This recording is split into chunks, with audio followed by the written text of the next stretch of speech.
of something we now think of as historic. At the time, they thought was breaking tech, and that has served them extremely well. I actually had my house in Key West catch fire, and it really was incredibly scary, because I could hear the guy next door stirring his coffee cup, and you just know a spark from my house would have destroyed their house. So those are the kind of things. I think that rather than fixating so much on, and I'm not saying this about a specific form of roofing like concrete tile, which has a visual impact. I'm just saying that sometimes we fixate on what something's made of, and that it was put on in 1925 or 1848 or whatever, whereas in fact the reasons for that were brand new at the time, and we have reasons now. We have higher sea levels, we have increased hurricane impact, partially because we have more people here, all of that kind of things. I think we need to take that into account. I keep saying this, but I'd like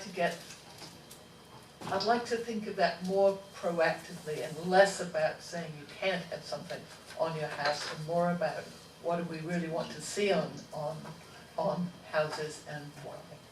So in terms of windows, for example, I would have to say that I would vote for keeping the historic look absolutely intact, unless you've got a safety feature. And then I think we have to really look at that. Only for safety, not for cost or stuff like that. I would be uncomfortable making a blanket statement, but I think historic look or new standard of safety, that's where I'm going. So you covered windows as well? Yes. All right. Roof. Sorry. Well, that's good. Do roofs and windows well. Roofs and windows both. I really hope that we will start to explore vinyl windows. I really do. I think there's so many great vinyl windows that are available, you know, and yes, there are some that aren't great, but gosh, there are some replacement aluminum windows that are in our area that are just horrendous looking. And I would so much rather see a vinyl window that I think would look so much more period accurate than some of these other things. Just because something's aluminum, I don't think that should just be the sole decision. The same thing with the anodized versus white. I understand that a lot of the windows back 50 years ago, 60, 70 years ago were anodized, but for the same reason that we're not dictating necessarily color on the house, I think we have to have some flexibility on the allowing white windows in the aluminum versus just the anodized.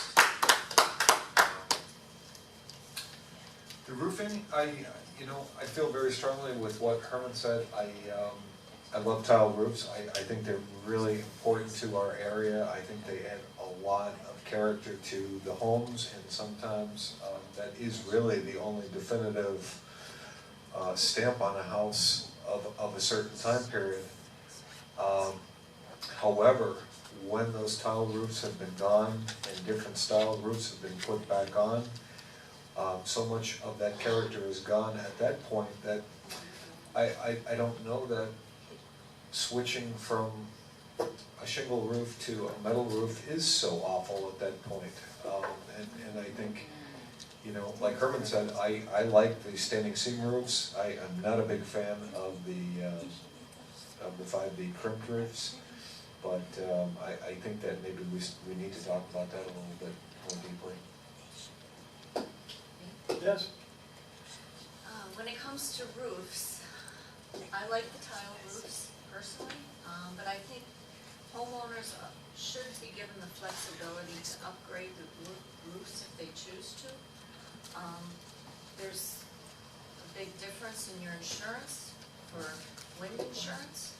If you have a certain type of roof and certain type of windows, I think that has to be taken into consideration. I think also we have to consider the homeowner and their finances. Yeah. You can't dictate that someone has to put on a certain type of roof when they can't afford it. They should not have to go out and get a home equity line to put a roof on their house, to replace a roof. And I don't know how we establish some sort of standard if they have to prove hardship of some sort, and we come up with a guideline for that. But I think we have to be more flexible with roofs. Windows, well, I'm just glad I replaced all the wooden windows that were in my house before this Right. board came on board.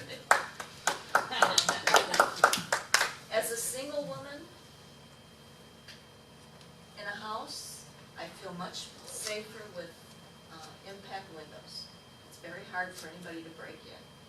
And I don't even like the crank out windows because you can't lock them at a certain width with the slide, with the sash. You can lock them into place, so you can have an opening to allow the air to come through, and you can be assured that someone can't break in. So there are different factors to take into consideration, and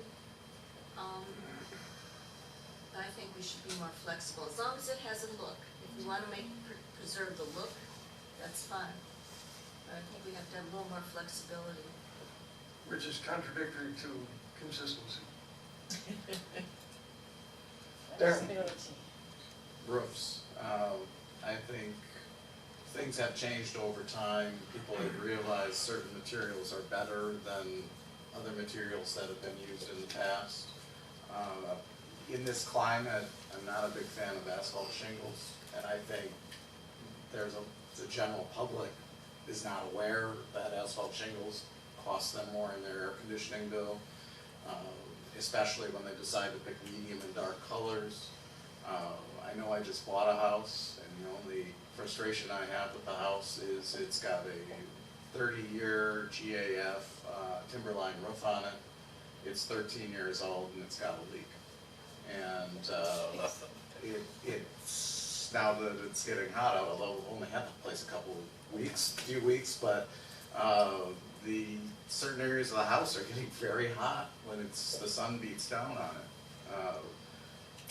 If I wanted to upgrade to a metal roof, I certainly would want to be able to do that. Even though I'm on the board, I would fear, well, what did this house originally have? And also with the cement tile roofs. They are very important character defining features. But when we're looking at an application of a house that does not have a cement tile roof on it, and that house does not particularly look quite like it was originally built, I'm thinking of the pink house that I think was on M or L Street. You're absolutely That had modified openings. It didn't have, it had non-historically correct windows. It technically would be a non-contributing building. It's not fair to force the homeowner to put a cement tile roof on that house. Windows. I am a pure historic preservationist. I believe if somebody has wood windows on the majority of their house and they're not rotted and it's a contributing house and it's a significant feature of that house, that should be preserved in place. And they are thermally way better than the aluminum windows that are sold here in South Florida. The window salespeople mislead every one of their customers saying they're going to save thousands of dollars when they're using statistics that are based off of some northern climate that I came from, where there's a difference of 70 degrees on the coldest day from the outside to the inside. The wood windows are a very important character defining feature. So if somebody wants hurricane protection, I hope they've considered storm shutters. That would help preserve the house and the windows. If they desired impact windows, this is where I still feel there should be some freedom. Not that I want to give it, but the window should really look like what was there originally. And there was a case 6 months ago, 8 months ago, where we reviewed a large kind of 4 or 5 family apartment building on M Street, I think.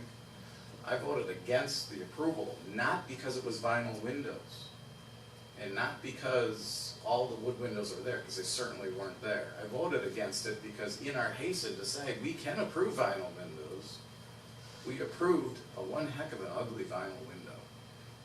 I don't know what was actually put on there, but what was presented, I think staff was not acceptable with just as a vinyl window. It was one that didn't look appropriate.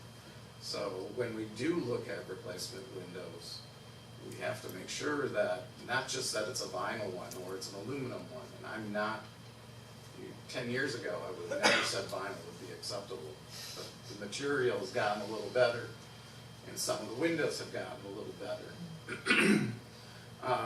So we just have to make sure that it is something that looks appropriate, because a bad window can really ruin a house. And I gotta admit, there's some homeowners that are very disappointed when the job's done. And also, it should fit the exact size opening and be set in the same plane as the original window. So there's a lot of things to follow. The cheapest window job is wood restoration. The windows are already in great shape. Erin? I think my comments come down to contributing versus non-contributing. I think there needs to be a really big distinctive difference, and I do feel that that our more conservative stances that the board has taken on contributing structures and certain issues is the correct approach. And I say that being a homeowner of a home that was built in the 20s, that, you know, I have been told no for a variety of things, not in front of the board, but I just went to William and he just told me no and I didn't bother. So, I saw the writing on the wall. That being said, we make it very difficult for non-contributing structures, and I think the freedom that we should be giving or looking to give should occur in our non-contributing structures. I think what we need to say as a city is do a really good job in the survey and say this is our baseline, okay? Because we have now the mid-century homes, we have the major components of our history. There weren't a lot of homes built in the mid to late 70s and the 80s in Lake Worth. Thank God for small favors. Okay? You know? So the bulk of our historic district in the 50-year period is actually coming up. The bulk of our historically significant and contributing buildings. So we don't have to worry about the next 50 years. Like, we're good if we just capture the contributing structures through like 1966. We're golden. We're going to get most of the really good stuff. The non-contributing stuff, though, when we're doing the survey, just because it's old doesn't mean it's contributing. And maybe that's me as a planner and not as a historic person, preservation person.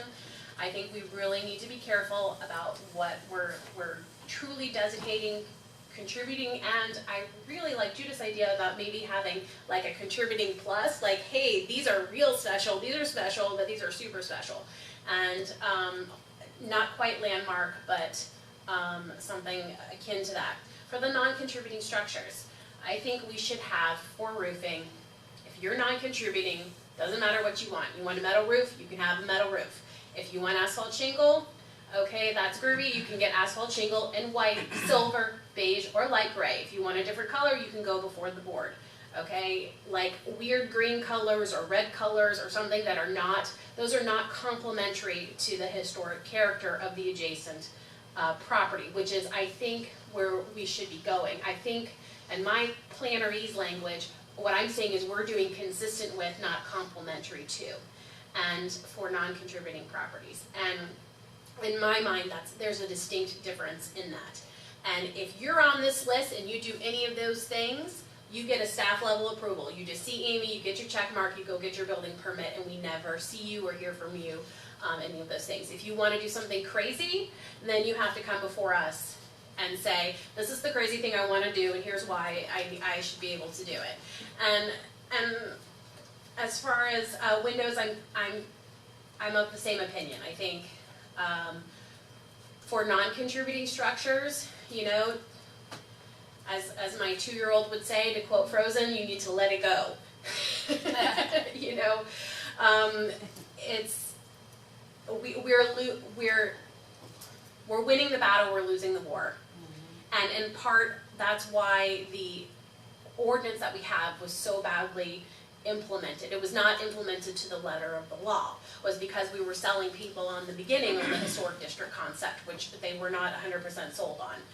And so a lot more flexibility was allowed, and creating some of the situations that we now have to deal with, which are incredibly difficult and shouldn't have happened for contributing structures, but did, if we're really following the true rules. And when I looked at the Key West design guidelines, you know, we talk about 5E crimp, okay? One of the things they say in there is non-contributing structures can have 5E crimp, okay? But contributing structures cannot. And I think when we go to the metal roof section and we look at the contributing structures and we have a clean, modern survey, a new .0, I think, in my opinion, which has changed substantially since being on the board, that structures that can have metal roofs should have a metal roof of that time period, but they don't necessarily have to have shingles. And that kills me to say, because the shingles are beautiful, but what we're getting, instead of metal shingles, is we're getting asphalt shingles, when we could get a standing seam roof, which I think would be more consistent with the character of the home at that time period. It could have had a standing seam roof at that time period. It would have never had a 3-dimensional asphalt shingle. And I think that is the one kind of exception that I would give to the way we've been operating and doing business, is have that as a standard design guideline, so that staff could actually recommend that if they would be willing to, and it's in a consistent approach. So for the board says, okay, you want to do a metal roof, you can do this type of metal roof in a contributing property in the historic district. For those types of homes, you could do the standing seam. It's important to note that the survey is going to be done by an outside source, and that, you know, that's takes a little bit of the illness off you.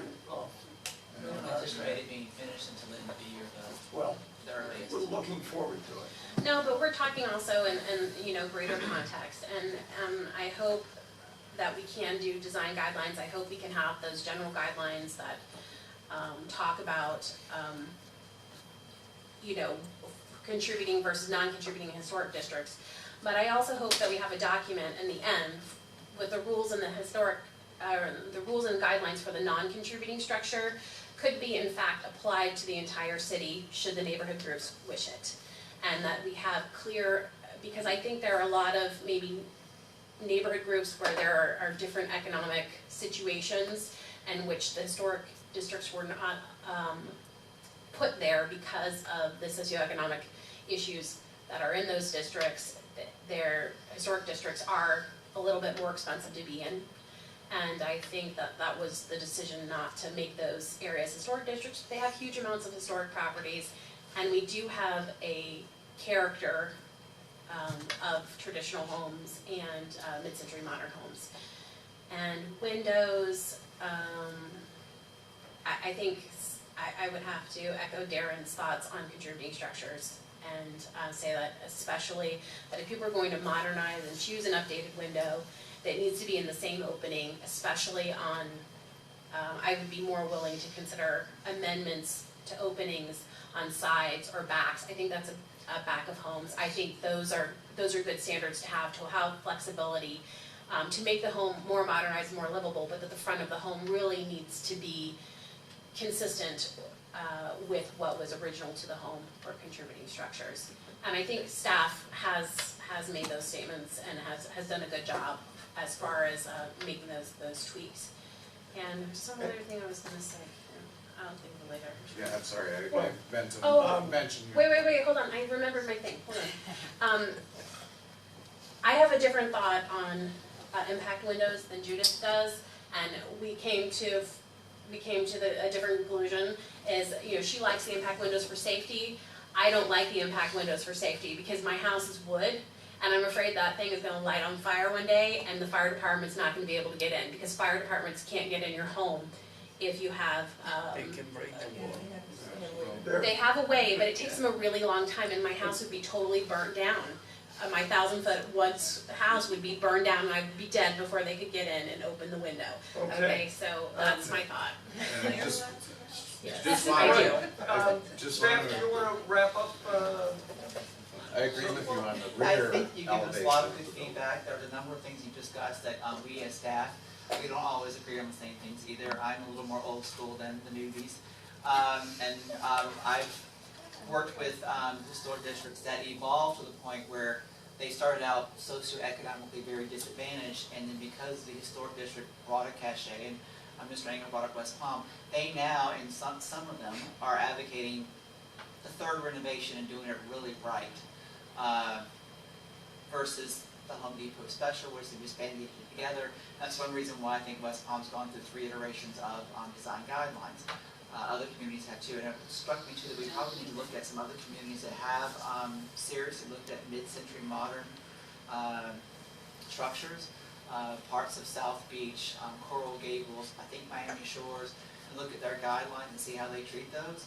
Because I don't mind pilfering from other communities, trying to cobble something together so we can have something more that's Lake Worth specific. But definitely, you've given some things for staff to chew on that we can bring back to you, possibly as a workshop discussion, as the approval matrix could be modified. I love the idea about doing the cards on the various styles. That was how the original design guideline book for West Palm was set up. Okay, here are the potential districts. Here's what's usually in them. Here are the different types of architecture and the different components. And it's really written very elementary. And it went from the city having 1 district to 13 within 2 years, which also I don't advocate and support either, because they ended up, I left, and then they had kind of a mess. Because it's just a lot to put on the table at once. But I think we have a lot that we can work with on this, and some of the priorities that you've mentioned as a board are the ones that we hear from the public, and weighing those priorities. Definitely appreciate the discussion on contributing versus non-contributing, and the hierarchy of, I don't think our survey was done by as professional a group as some of the other surveys I've seen. A number of them have contributing, non-contributing. They also have little notes about the buildings that are individually significant that could be listed on the National Register or have association with a particular person. Our survey didn't go that far, and that would get at what you're bringing up is having maybe 3 categories, 2 for contributing. Super contributing. Well, I don't want to call anybody super, but it's like What is my house not super contributing? we may have a level 1, level 2, level 3. That can be very helpful for you all too. when the survey's done? I think we can wrap this up. Did we beat those horses dead? Well, you know, we talked about customer service in terms of permitting and being sensitive to the individual coming in. We talked about marketing in terms of realtors, and it comes down to balance. And that's what we try and provide between the 3 of us, the customer, or the applicant, the board, and the staff. So, yes, One thing, one, and we never touched upon it. Our ordinance says that we're supposed to have signs for our historic districts. We have none. Is there any progress a on big that? part of marketing. We have put potentially in the budget some money for signage. I've been trying to ask for it since I got here. That you all know what the budget trials and tribulations of the city are. Amy and I have discussed the priorities of what we needed most. We could have written a grant request for some historic signage, but we can't write. We felt it was more appropriate to get the survey done, updated than it really was for historic banners or historic something. I do hope that we can work with the neighborhood association to come up with some kind of banner option. We talked about as part of the 2020 visioning and enhancements to the roadway systems. There are toppers that we could put on the street poles, where the name of the street is, that says you're in so-and-so district. Rather In than West Palm, banners. because there was no money, we had all the sign blades refaced, they became blue, and they had a little name on the end. I was surprised to find out that Lakeport doesn't know how to, we don't have the ability to reface our own little blades, which was kind of annoying, but there are a number of options we're gonna look at and try to bring it back something within the budget to get at least the perimeters of the historic districts identified. It may not be every intersection, but at least the Maybe perimeter we ones. could even, since the neighborhood associations have banners, maybe you could even put on those banners, such and such historic district. Grant purposes. We may be able to communicate with the neighborhood association if they agree that when they print a new banner, that they have historic, something on it, and that would just be sort of a tagline that's always on their banners. Yeah. All right. That's okay. Anybody else? So let's, we don't need a motion